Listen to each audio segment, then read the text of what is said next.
Hello everyone, good morning. बच्चों, आपको पता ही है कि बहुत ही खराब सिचुएशन चल रही है। तो इसकी वजह से जैसे हम लोग पहले पढ़ाई करते थे, आज वैसी पोजीशन में आ गए हैं। बच्चों, आप सभी की बहुत याद आ रही है और हम लोग भगवान से दुआ करते हैं कि भाई जल्दी से हम लोग आमने सामने क्लास में जब बैठते थे उसी प्रकार से आप लोग फिर से आ जाओ। जो कोरोना है, ओमिक्रॉन है, जो भी है उसका नामो निशान मिट जाए, है ना। तो हम सभी लोग भगवान से प्रार्थना करेंगे। बच्चों, एग्जाम आ रही है तो आज हम रिवीजन करेंगे चैप्टर नंबर 11 हिदायतें, और कल हम देखेंगे चैप्टर नंबर 12। ओके, चलो देखते हैं कि भाई हिदायतें तो आपको पता ही है कि भाई कोई भी पाठ पढ़ेंगे तो उसका प्रकार और उसके लेखक का नाम हमें पता ही होना चाहिए। समझो कि हिदायत जो पाठ है उसका प्रकार है पत्र। क्या है? पत्र। याद रखना है बच्चों, हाँ। और पाठ के जो राइटर है, लेखक का नाम है डॉक्टर विश्वंभर राय। क्या नाम है? डॉक्टर विश्वंभर राय। ये जो पाठ है ना, इसमें दो सहेली है, एक अनु है और दूसरी अंजू है। ओके, याद रखना। अभी ये पूरा पत्र के फॉर्म में हमें दिया गया है पूरा पाठ, तो उसका आज हम अभी रिवीजन करने वाले हैं। देखो, एड्रेस दिया है 201 मधुकुंज अपार्टमेंट, विले पार्ले, मुंबई।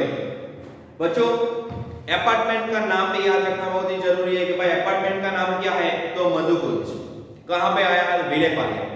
ये विले पार्ले कहां पे आया है? तो मुंबई में। ओके, प्रिय सहेली अंजू, प्रिय सहेली अंजू, संबोधन में अंजू लिखा है, लास्ट में अनु लिखा है।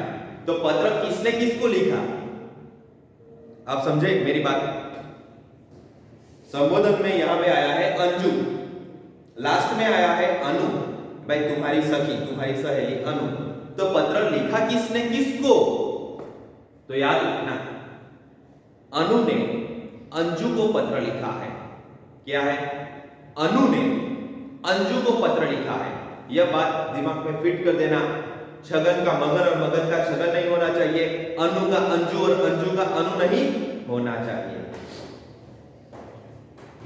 अभी जो अनु है वो एक पत्र में लिख रही है, भाई आज मैं आपको बहुत सारी बातें, ऐसी जरूरी चीजें हैं, जरूरी बातें हैं, वो मैं पत्र में आपको समझाना चाहती हूँ, बताना चाहती हूँ कि हम कोई भी दुकान से कोई भी चीज खरीदे तो उसकी रसीद, रसीद यानी कि उसका बिल लेना बहुत ही जरूरी है। यहाँ पे अनु ने दुकानदार से एक दवा खरीदी अपनी माँ के लिए, और वो दवाई जो है उसके प्रयोग करने की यानी कि यूज करने की लास्ट डेट, एक्सपायरी डेट खत्म हो चुकी है। अभी ये जो दवा है वो किसी भी काम की नहीं है, वो दवा हम नहीं इस्तेमाल कर सकते क्योंकि इसका गलत रिएक्शन हमें हो सकता है। अभी ये अनु है और अनु की माँ उसको बताती है कि बेटा इसको इस्तेमाल करने की आखिरी तारीख तो खत्म हो चुकी है, अभी तू दुकान में फिर से जा और दवा जो है वो रिप्लेस करके ला। अनु भागती है, दौड़ के दुकान में आती है और दुकानदार जो है वो धोखेबाज निकला। बराबर, दुकानदार ऐसा बोलता है कि बेटा ये दवा तो तूने मेरी दुकान से खरीदी नहीं है, ऐसी दवा तो मेरे पास है ही नहीं। अनु ने बहुत गिड़गिड़ाया, बहुत रिक्वेस्ट किया, फिर भी दुकानदार माना नहीं, वो धोखेबाज निकला। बच्चों, ये सारी बात हमारे साथ भी हो सकती है। हमें दुकान से कोई भी चीज हम खरीदते हैं तो उसमें बहुत ध्यान रखना है, हमें रसीद लेनी है यानी कि बिल लेना है।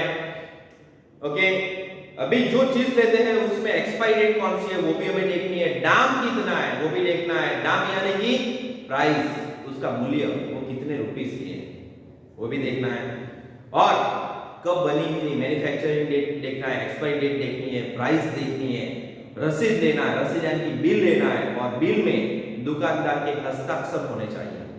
हस्ताक्षर यानी कि उसकी साइन होनी चाहिए।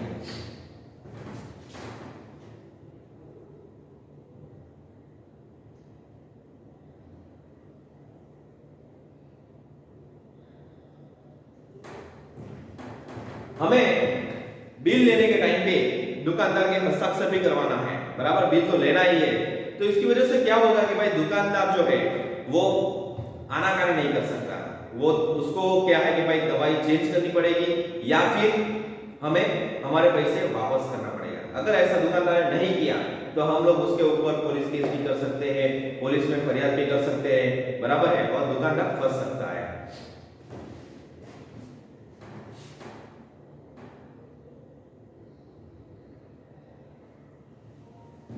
तो बच्चों यही लेसन का मेन उसमें पॉइंट है कि भाई हम कोई भी चीज खरीदते हैं दुकान से तो उसका बिल लेना है, उसमें दुकानदार के हस्ताक्षर रहने चाहिए, उसमें जो चीज हम लेते हैं उसको प्रयोग करने की अंतिम तारीख यानी कि एक्सपायरी डेट भी हमें चेक करनी है, उसका जो मूल्य है दाम यानी कि प्राइस वो भी हमें चेक करना है।